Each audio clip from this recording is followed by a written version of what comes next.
Issue 21 of Broad Daylight. Last week, I said it was time for women to turn back toward real men. But first I need to ask the ladies, are you truly being real? Or are you just feeling ready for companionship? Because being real takes real action. And one of the first pieces of real action is to consider men's point of view. They've been used for their labor, their income, their backs, and their silence. Yes, silence. Because they let ladies run away with a whole bunch of stupid ideas for a long time. I'll tell you what I'm talking about soon. Don't worry. But I want you to think about how men are being denied the one thing that actually matters most to them. A real woman, a family, and a life that means something. Some of that is women refusing to show up because we've been misunderstood, and we feel as though those same things have been denied from us for a long time. And stepping out of a dynamic that's not working, that's a great first step. I applaud you, and I'm not inviting people to step back into it until you're ready. But some of the division between men and women is something bigger and uglier than we people want to admit. So men, hear me out on this one. The elites want you to waste your seed on screens and robots while they use their own seed to inherit the earth. I'm not being dramatic. Think about who truly benefits when real men and real women stay apart.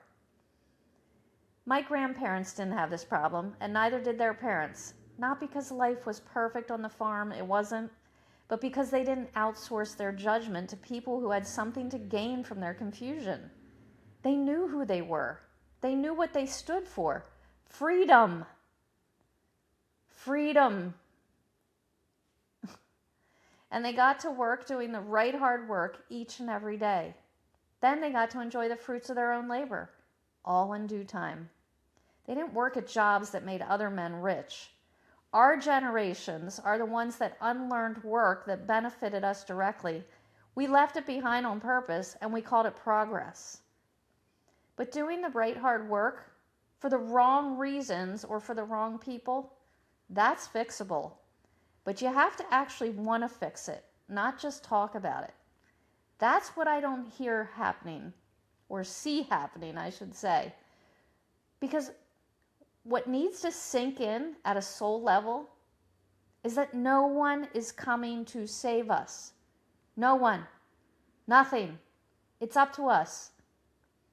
So let me offer something practical if you're not ready to turn back towards real men yet. If you want to hurt the people who are profiting off of this confusion between men and women while also getting the clarity about what really matters to you in life, stop buying things you don't need to perform a version of yourself that you didn't choose. What do I mean by that?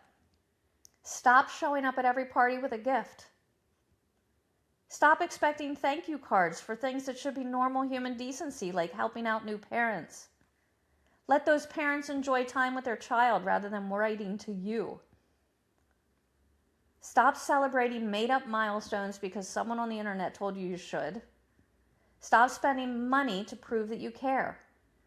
Stop demanding that the men that you're with spend money just to prove that they care. Listen, I opted out of that culture 15 years ago. It's been one of the most freeing decisions I've ever made. And you know who already knew this? Men. They never participated in that performance. They showed up, they sat down, they ate food, and they went home. We, women, spent decades calling that emotional unavailability. It wasn't. It was sanity. So instead of complaining about all the things they didn't do, let's acknowledge them for what they held on to while the rest of us lost the plot. And I'm certainly not speaking about the manosphere here, not the misogynist and the I'm so religious because it's fun to put women down crowd, or the guys that'll just rush to the comment section here just to say, lose some weight, or too late. Go away, bugs. You're like weeds that we just need to pull. We know you'll always come back. But let's be clear, you're not the men women will be turning towards. Real women turning back towards real men isn't a trend. It's the correction that this world needs. And I'm not telling you to do it today. Just sit with this idea because it requires that you women will also grow a backbone. Because once you have your backbone, men will also have your back. But you've got to have his as well. In the meantime, stop pretending you are anything that you are not. And until next week, be free, be happy.